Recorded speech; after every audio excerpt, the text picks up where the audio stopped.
name's Elsa. I'm a visual designer and Adobe XD ambassador, and today I have a tutorial for you showing how I created this really cool ice cream slots animation in Adobe XD. Obviously, you don't necessarily have to use ice cream, but you can use this animation technique to create slots for any kind of topic or theme that you're going for. So let's get started. So I've already opened my file in XD and I've created a square artboard. You can work with whatever artboard size that you need. But to start off with, we're going to draw a rectangle. No specific dimensions, just kind of whatever works for you. And I want to position it on the center of my artboard. And I also want to make it rounded. I'm a big fan of rounded rectangles. Very big fan. Just gonna add a fill to it of a light gray color so it can be seen. And I'm going to now duplicate. Actually going to duplicate this rectangle 3 times and hide the topmost layer. I'll explain why a bit later. But now taking my second layer, I'm just gonna make it slightly darker and move it slightly in a different position from the original. I'm then gonna select both the dark gray layer and the original light gray rectangle and click this subtract pathway. So this will subtract the topmost rectangle from the bottom rectangle, and we're left with this shape. What I want to do is create that shadow type effect that you saw in the original animation I showed, just to make the slot shape feel a bit more 3D. So we're gonna select our subtraction. I'm just gonna call it slot shape. So my layers are named and orderly, and we're going to apply object blur to it. So this just make the shape a little bit blurry, which is what we want. I'm going to, so to move around and play around with how your subtraction looks, you can still click into it and move the layers around. So I'm gonna move the top layer I have a bit so you can see the subtraction more. I'm going to then move it in a bit. What I want is to kind of get a bit more, something like this. And then I'm going to decrease the opacity a bit because I don't want it to seem too thick, you could say. But yeah, I think that works. Awesome. If we need to adjust it further, we can. So right now it doesn't really look like much, probably just looks like a blurry hook. We're not quite sure what exactly it's supposed to mean, but it'll actually look like a proper shadow once we add our images on top. I'm going to take the layer that I originally was working with. I'm just going to move it slightly here.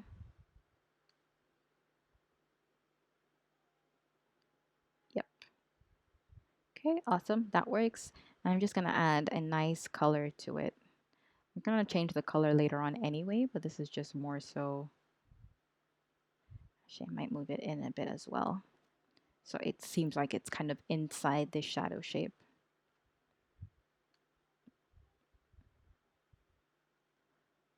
Something like this, I believe, will work.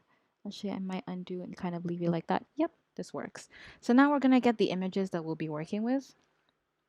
I got this set of ice cream illustrations from Adobe Stock, and the great thing is that you can still open EPS or even Illustrator files in XD. So I've opened this file in a different XD window, and I'm just gonna copy the ice cream that I want to be working with. So to start off it, let's start with a nice pink one. We'll go with this. And we're just going to paste our shape right here.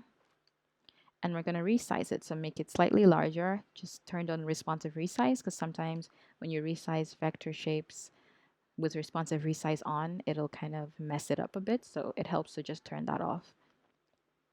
I think there is roughly okay, and then I'm just going to change the background color, make it slightly darker from the original. So when I want to just change the shading of a color, I set my color option to HSB, hue, saturation, brightness, and I play around with the brightness and saturation. So I don't want to change the hue, I just kind of want to work with adjusting the brightness and saturation. And you can actually change the values of both these options by holding shift and then either clicking the up arrow or down arrow, and it'll, as you can see, move your selector along, which is really cool. So I might move it twice this way and then down once. Yep, kind of like that color. So we'll work with that. I then want to add this ice cream like dripping visual too that I also included in my original animation. So we're just going to draw a rough shape here. It doesn't have to be anything too crazy. And then I'm going to double click the points to change them from being angled to being rounded or curved. Just gonna play around with moving them a bit. Okay, awesome. I believe that works. So now we're gonna get rid of the border, add a fill. Let's just add, yeah, let's add a yellow fill. Now I want to also make this look a bit more 3D, so it literally looks like there's, similar to actually what they did with this illustration. As you can notice, they've added like some lighter and darker shadows. So we're just going to add a darker shadow to this. So I'm going to duplicate this path, Command D is the shortcut, and then remove the fill and instead add a border and select inner stroke. So that will mean my border will appear on the inside. 30 I think works, and we're gonna select this and choose a darker shade of it. So something like this. Once again, object blur comes in clutch. We're just gonna blur this slightly so it doesn't look too solid. Now, as you can see, our shadow or our blurred pathway extends outside of our original shape, which isn't what we want. So we're gonna select the original shape and duplicate that. Drag it so it's on top of the shadow that we have, and then select both and Shift Command M. Shift Command N is a shortcut for masking, so mask shape. So this basically means that our shadow doesn't extend outside of the original mask that we had, which is what we wanted. I think the shadow is a bit harsh. I'm just gonna, select the mask and decrease the opacity.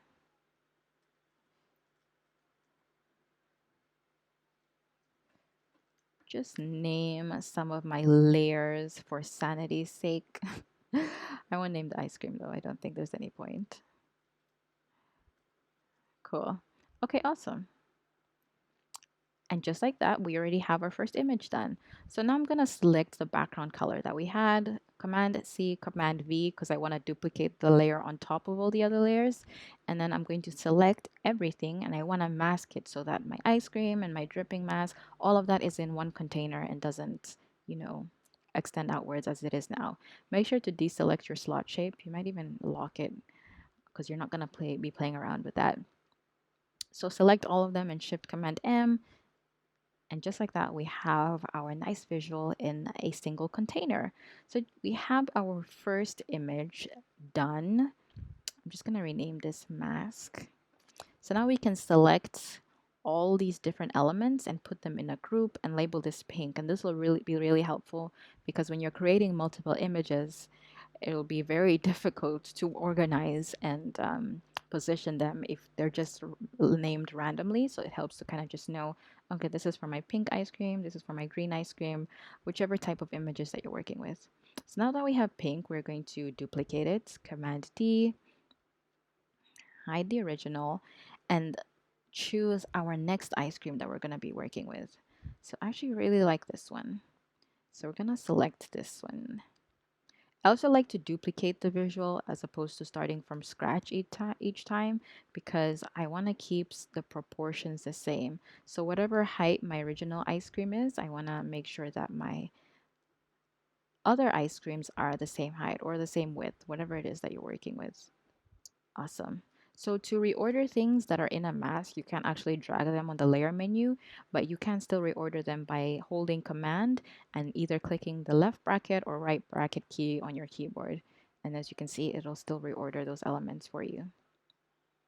Awesome. So I think actually, even though it's the same height as my pink, it's a bit large, so I might decrease the size a bit. Cool. So now to change our background, as per usual, eyedropper tool to select the right hue, and then we're going to be playing around with the, yep, that works. As for our dripping shape, wonder what color we should go with. We already had like a yellowish color before, so maybe this time we should go for something pink.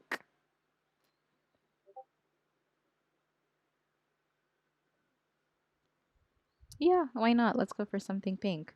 So we have that pink there, and we're just going to change our border color to.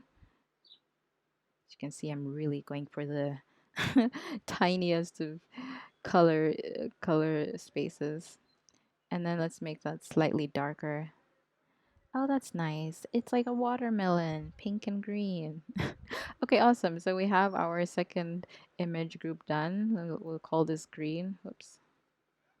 I'm gonna make one more.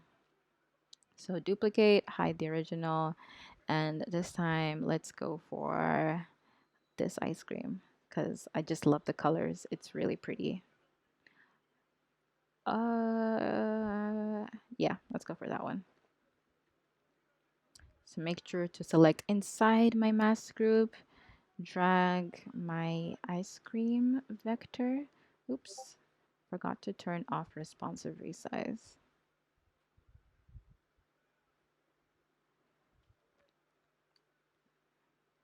I feel like this is not the same height. There we go. And then just reorder it and delete the previous ice cream. Cool. So for the background for this one, I'm gonna make it shortcut for eyedropper, by the way. I don't know why I keep moving my mouse to click it. Some habits die hard. Is I, like the I key on your keyboard. I'm gonna select this blue and then play around with that. Nice. Actually, I'm gonna make it a bit lighter. Ooh, okay. I really like this light blue. Now for our shadow, I kind of already used pink. Dang it. What should I use? What should I use? Should I just use a really light blue? I don't think I'm a fan of that. I might just, go off on a wing and pick a whole new color. Let's make it purpley. Purple is cute. Yeah, okay, let's go with purple. Same with our border. Oops. Okay, be careful. If you click I on your keyboard for eyedropper, but you're working with a border, it'll then turn on your fill. So if you're trying to change the color of your border using eyedropper, you actually have to click the eyedropper tool. So select the purple and then make that slightly darker. She might be too dark. So it's slightly lighter. Nice, awesome. So now we have our three different visuals. Let's call this purple. Okay, and now what we want to do is we want to reorder them so that instead of them appearing in the same location, they appear in like a horizontal or rather vertical column. So we're going to select our green and purple image groups and move those up. We want to move it so it's at the edge of the rounded rectangle of the previous image. Now we're just going to select the purple one and move that up. So you can see it's hard to know where the rounded rectangle ends. I mean, you could do it this way. I think the easiest way is to simply hide your dripping mask shape so you can see the rounded rectangle, move it, and then make it visible again. Awesome. So one thing that we want to note is if you zoom in, you can see that our lovely ice cream stick can be seen um, on the previous ice cream image, which, I mean, if that's the effect that you want, then that's totally cool, but that's not the effect that I want. So I actually want to cut it. So this bottom section here doesn't show for each one. Well, really, it's mostly the two here. The first one doesn't matter so much, but we'll mask them all anyway. So I'm just going to mask all of these elements. I'm going to take the background color layer and Command C, Command V, and then I'm going to select everything. So okay, maybe for to not confuse myself, I'll label this ice cream mask. So I'm gonna select everything and then object, mask with shape. And just like that, we have masked all the elements. So nothing that should be nothing that normally would appear outside of this rounded rectangle is going to appear there anymore. And I can simply take the ice cream mask shape that I have and paste it. Oh, okay. Actually, yeah, fuck.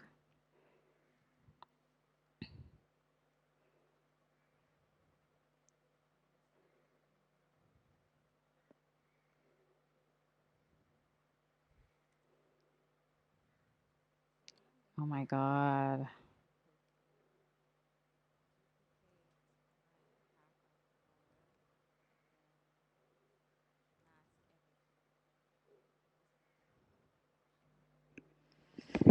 Okay, I don't know why I keep, and I can just crop it. Okay. So one thing to note, and you'll notice when we zoom in, you can see a part of the, okay, what is that? Okay. So one thing to note is that you can see part of the next ice cream stick in the previous image, which actually isn't what I want. So I'm going to mask each of my ice cream images. That way we don't have the unnecessary overlayering. So starting with the first one, pink, I'm just going to take my background color layer, Command C, Command V to create a new layer, rounded rectangle. I'm going to label this ice cream shape. Color doesn't matter because we're simply going to select the new shape we've made and everything else underneath it and create a mask. So Shift Command M. And so now essentially nothing is going to appear outside of that rounded rectangle shape. But I'm also going to click my ice cream shape that I used as a mask and increase the height slightly, like up until there. And this is so if you notice, there are these gaps here, which the image as it is right now, you can't really tell. But once you animate it and prototype it and have that scrolling interaction, these gaps are going to appear white. So if you don't want them to appear white, you want to make it possible for a bit of color to appear in those gaps. So we want the yellow that we've used here for this ice cream dripping shape to appear as well, which is why we've increased the height of the mask that we've used. So even these parts will now appear yellow because we still have our yellow ice cream layer in that section.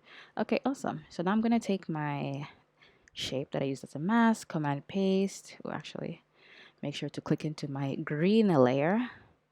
And then, oops, ooh, what happened? Okay, there we go. Drag that so it's, yep, that is good. And once again, select all the layers, Command Shift M to mask. Awesome. And then we'll do it one more time for purple. Once again, dragging this and Command Shift M. Awesome. So this is exactly what we wanted.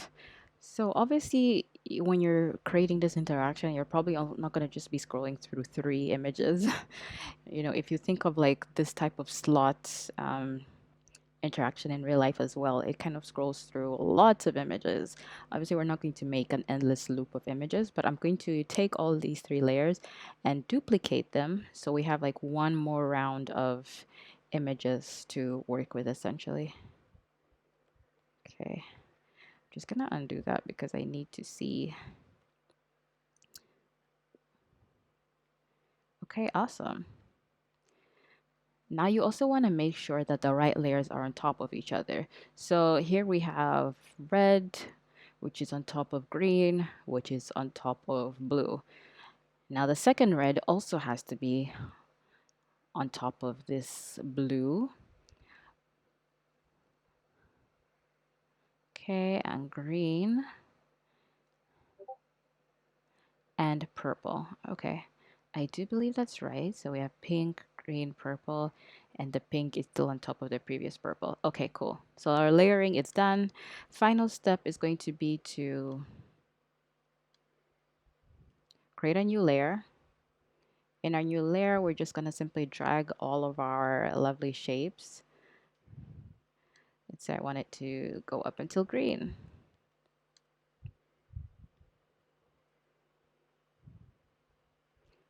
Okay, and then we can add our interaction. So just drag from our first artwork to our second, auto animate. I like to use snap for this kind of interaction, and then 3 seconds so it's not too fast. Let's just test it out first. Yay! Okay, cool. Let's do that one more time. Awesome. So you can see that how it flips through all your different ice cream images or whatever images that you've used for your particular design. But that is how you achieve this slot-like effect. Obviously, if I wanted to, I'd go back and make the shadow area here a bit darker just so you can see it a lot more clearly, like in the example I showed at the beginning. But for the purposes of showing you how this interaction works and how you can achieve it on your own, I believe this is good enough.